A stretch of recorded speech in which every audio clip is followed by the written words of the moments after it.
Assalamualaikum dan salam sejahtera. Saya Kapten Rais daripada program Lemak Tulin. Sekiranya anda adalah seorang yang boroi, seorang yang berlemak, seorang yang rasa badan tak sihat, sikit-sikit penat, sikit-sikit mengantuk dan korang dah mati akal nak menyelesaikan semua masalah-masalah yang aku bagi tahu tadi, program Lemak Tulin memang untuk korang sebab kita tak pakai apa-apa jenis produk, kita tak guna apa-apa alat senaman, korang pun tak perlu pergi ke gym, semuanya boleh buat daripada rumah saja dengan workout plan yang tak ganggu masa korang dan juga diet plan yang sangat murah dan ikut cita rasa Malaysia. Seluruh orang Malaysia tak kira bangsa, tak kira agama, tak kira umur, tak kira jantina, semua boleh join program Lemak Tulin 7 hari. Alhamdulillah dah ramai berjaya. Lebih daripada 4,000 orang dah pernah join program Lemak Tulin dan semuanya alhamdulillah dalam masa 7 hari saja ramai yang dah dapat hilangkan boroi. Daripada boroi dah dapat perut yang flat dalam masa 7 hari saja. Korang boleh tengok sendiri dekat page Lemak Tulin, dah banyak dah testimoni kita. Dengan hanya RM89 saja dan tak akan ada cas-cas tersembunyi, kita akan ajar A to Z secara virtual dari rumah anda saja. Atas permintaan ramai, kita dah extend batch PKP 3.0 lagi 3 batch. Gunakan PKP dan lockdown ni dengan sebaik-baiknya untuk korang buang lemak korang, hilangkan boroi korang dan jadi rakyat Malaysia yang lebih sihat dengan cara yang paling senang, cepat dan murah. Slot terhad, masa terhad, jadi korang jangan terlepas. Tunggu apa lagi guys? Jom join program Lemak Tulin.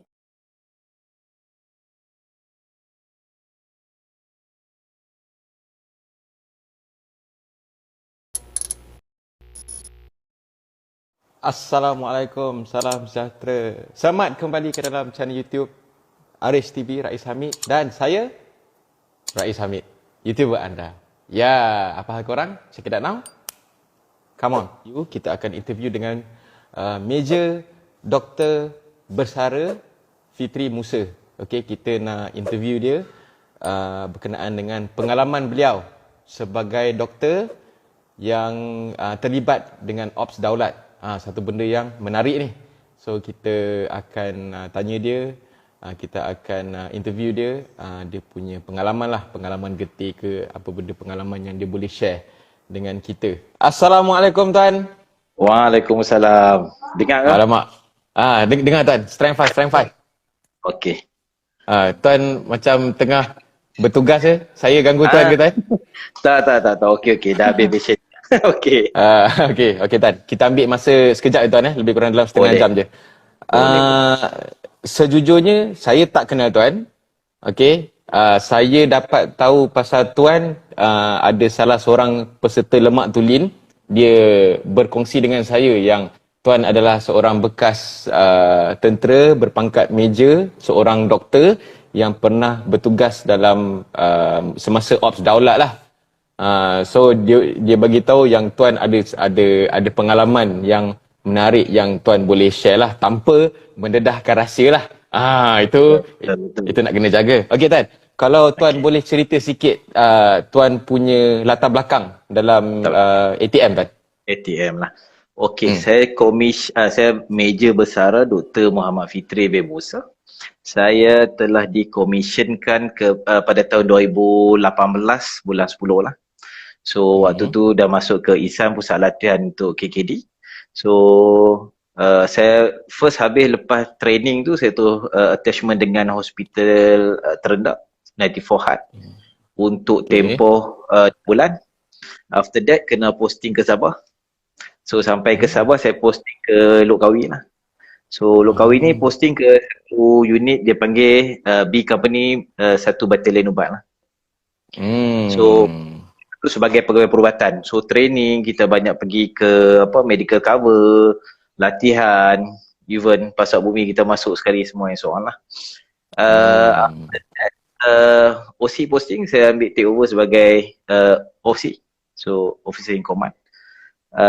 Lepas tu buat 3 tahun lah. So 3 tahun 4 tahun jugalah. So kejadian tu dalam tempoh saya jadi OC tu lah. Lepas tu macam mana Tuan punya penglibatan dalam Ops Daulat? Adakah memang Tuan dah dapat detail ke ataupun secara kebetulan ke macam mana Tuan? Okey.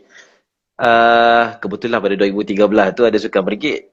So semua pun tengah aktif bersukan dan sebagainya. Tapi before that 1 month before that kita dah dapat warning dah yang diorang dah bagi cakap standby. In case kalau ada apa-apa dan diorang akan panggil. Waktu tengah sukan brigade tu, tengah aktif main bola dan sebagainya, diorang panggil, paling mau panggil on the spot untuk kita rank on lah. So kita pun buat contingency plan dan sebagainya waktu tu. Dengan terkejut jugalah waktu tu kan. Tapi kita dah ready lah. So buat presentation, cerita balik apa plan macam mana nak deploy and so on. Panglima bagi masa waktu tu, okey, dalam masa singkat, dia ada lagi bagi tempoh-tempoh masa tu, buat persediaan, medical equipment semua dah kena complete, ambulans Medan dah kena keluar dan sebagainya. Waktu tu lah mulalah ambulans tak boleh jalan lah apa semua kan. So tapi Alhamdulillah, kebetulan waktu yang sebelum-sebelum ni dia ada buat problem, hari waktu kita nak deploy tu langsung tak ada problem. Sampai dia balik unit balik baru dia buat problem. So tu kita dah panggil ramai lah. So staff apa yang tengah bersukan apa semua, kita buat rencon unit. So budak pun waktu walaupun kita bagi warning awal, so bila kita dah rencon ni dalam masa 2 jam berkumpul dekat unit, diorang pun agak terkejut lah waktu tu. So saya kumpul ramai-ramai. Waktu tu anak buah lebih kurang dalam 90 orang lah yang available waktu tu. Kita tanya dulu, siapa nak keluar? Saja je nak test diorang lah. Siapa yang mampu keluar? Sebab kita on the spot kena tinggal family. Dalam berapa jam je. So semua diam, tak cakap apa. Saya cakap, tak berani perang. Dia orang pun sebab terkejut tiba-tiba kan. So lepas tu diam, semua pun tak cakap apa. And then saya cakap, saya explain balik, okay ni apa kita plan, Panglima plan untuk ke depan macam mana dan sebagainya. So baru dia orang nampak, oh okay, itu plan dia orang lah. Waktu ni pun kita tak ada apa-apa lagi pun, cuma get ready je waktu tu. So dalam masa 2 jam ke 4 jam tu, kita dah on road lah, dah boleh berjalan keluar lah. So kita keluarkan half kita punya medical company staff keluar ke depan untuk ke Lahad Datu. KK nak ke Lahad Datu bukan dekat lah. So kita kena pergerakan tu hampir dalam 8-10 jam macam tu lah on road. On road jauh on road. Sebab waktu tu kita escort dengan ambulans Medan ada 2 biji and so on, so akan masuk ke dalam.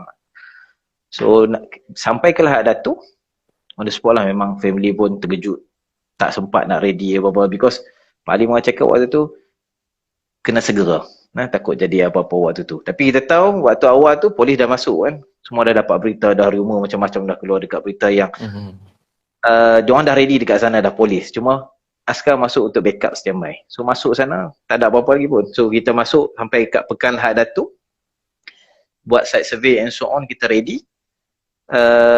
Tapi Lahad Datu nak ke depan tu, dekat area yang battle area atau kita panggil forward area tu, jauh, bukan dekat.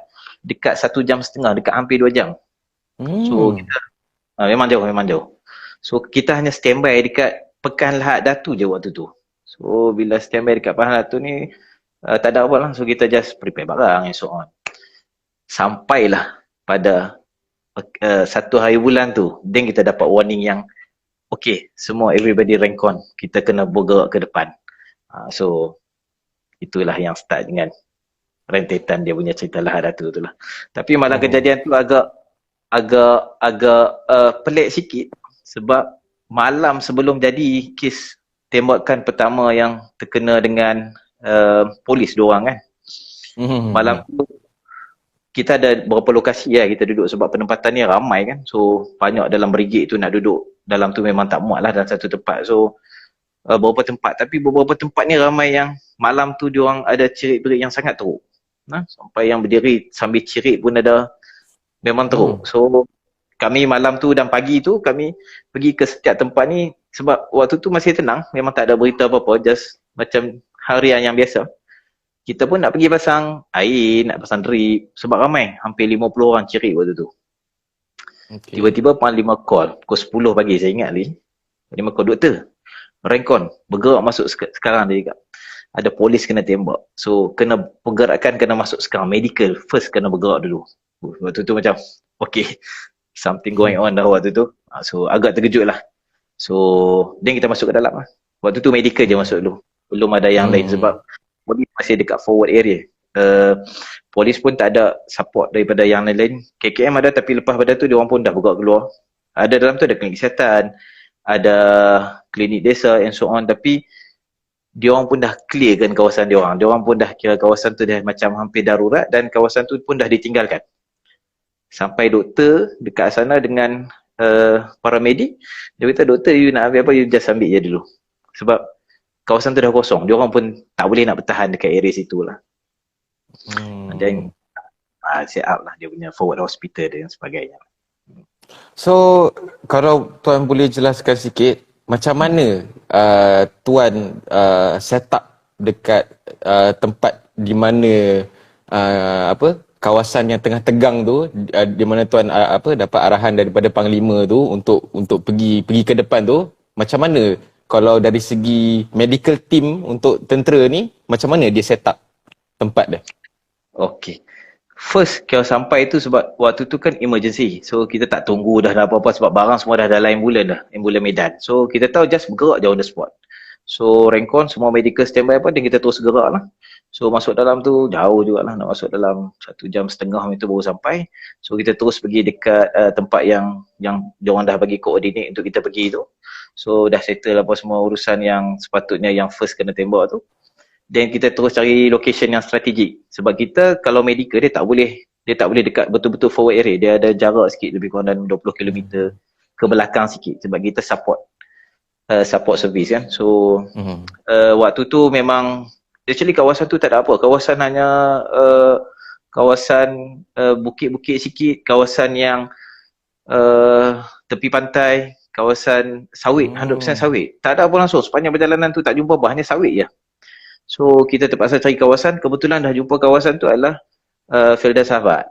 So dekat Felda Sahabat tu dia ada satu penempatan, ada satu PGA dekat situ, ada masjid yang besar, ada perkampungan sikit, sekolah dengan ada orang-orang yang bekerja dengan Felda ni.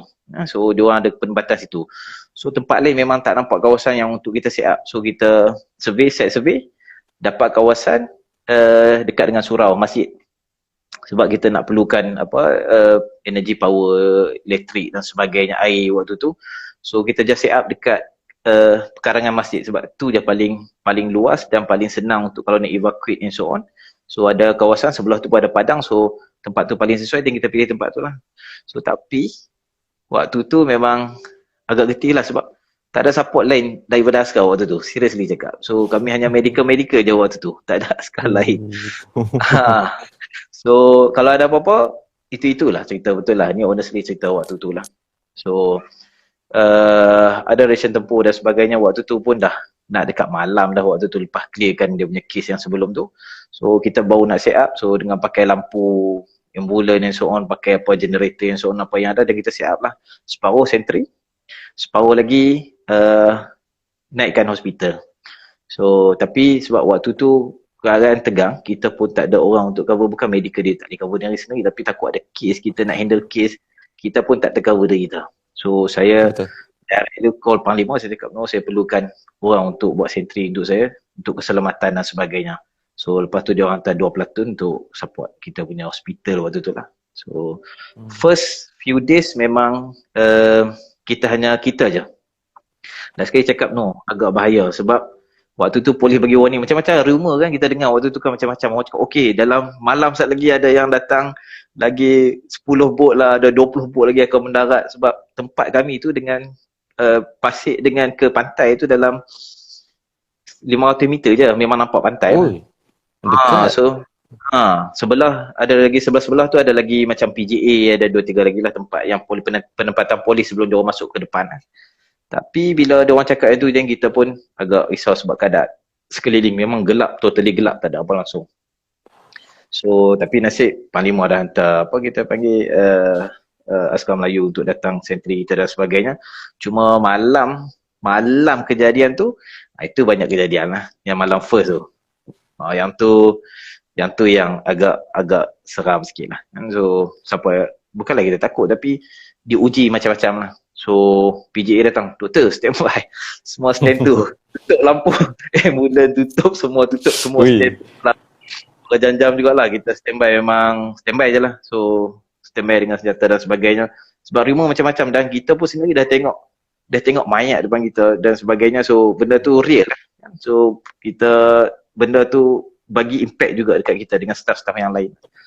So waktu tu tapi malam tu tak ada apalah, kita just maklum dengan risik dan sebagainya, cakap memang ada dapat ura-ura daripada polis dan sebagainya, PGA dia orang cakap ada something, benda going on dekat situ, ada musuh dan sebagainya. So risik akan buat buat kerja untuk check dan sebagainya. Tapi dua benda yang saya tak boleh terima waktu malam tu, mungkin ramai pun tak tahu dan siapa pun tak tahulah, ni bukanlah rahsia sangat kan, tapi ada orang kampung, dia datang. Dia datang, dia bagi peta tau. Ada orang datang, ni kejadian yang sangat pelik malam tu lah, sebab orang dah tak ada dah, keliling tu dah diam dah, sunyi sangat. Kita je ada kat situ. So ada orang datang bawa peta tau. Dia tunjuk peta, cakap, okay bang, saya nak jumpa siapa yang ketua dekat sini. Saya nak tunjuk jalan keluar kalau tiba-tiba ada kejadian apa-apa. Tak ke pelik benda tu? Orang awam. Yes, dia cuba nak masuk kawasan tu lah. So yang pengawal tu dia beritahu, doktor, ada orang datang lah. Saya cakap, just ignore lah, jangan buat apa-apa lu. Mungkin orang kampung biasa, tak ada apa-apa. Lepas sejam dia datang lagi. Datang kali kedua. Bila datang kali kedua, no, cakap pegang dia. Tak boleh, dah ada sesuatu sini kan. Jadi kita maklum pada risik dan sebagainya. Dan diorang investigate benda tu lah. Tu yang pertama lah. Tapi lah kali memang ada sesuatu di sebalik tu lah. Yang kedua, hampir-hampir ke tengah-tengah pagi juga, ada family datang. Dia cakap dia nak pergi minta ubat untuk anak dia. Tapi waktu tu kawasan yang darurat kan. So kita pun tak kenal orang waktu tu. Orang pun tak ada siapa-siapa. Dia cakap, boleh tak kalau saya nak ubat, anak saya demam, nak bagi tak nak bagi? Kan kita waktu tu tengah getih kan, tak kira masuk jadi apa-apa lagi. Bom ke apa kita tak tahu kan. So tapi kita cakap dia baik-baik. Fahamlah dalam kereta tu pun ada anak dia dan sebagainya. Cakap bukan kita tak boleh nak ambil waktu ni atas keselamatan. So boleh bergerak untuk cari mana klinik kesihatan terdekat dan sebagainya. Tapi kawasan tu semua dah tutup tau. Klinik kesihatan tutup, klinik desa pun dah tutup. Tak ada langsung orang dekat situ.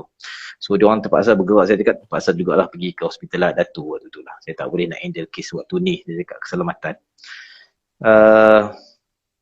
Itulah. So sebab keselamatan ni, so apa kita buat? Lepas 2 hari tu kita buat site survey. Saya ada satu ward master. Ward master ni untuk handle kita punya ground, macam floor manager macam tu lah. Cari satu tempat, survey. Ada satu sekolah rendah dekat situ. Sekolah agama lah actually. So apa kita buat? Kita sebab keselamatan waktu tu, so bila nampak sekolah ni berdinding batu dan sebagainya, kita masuk ke dalam lah. So lagi keselamatan dan sebagainya lebih teratur sikit lah. So after that kita masuk ke sana, so lagi secure lagi lah. Waktu tu saya bawa OC, saya ada seorang Dr. Fendi dengan ward master, Gay Warren. Lepas tu semua lain-lain nak buat lah. After few days, dalam 3-4 hari macam tu, then pakar datang, pakar bedah, pakar emergency, ADMS, satu Falconer datang just untuk bantu manage dan sebagainya. Lepas tu dah stable lah, cukup orang, kita set up pun dah semakin stable dan sebagainya.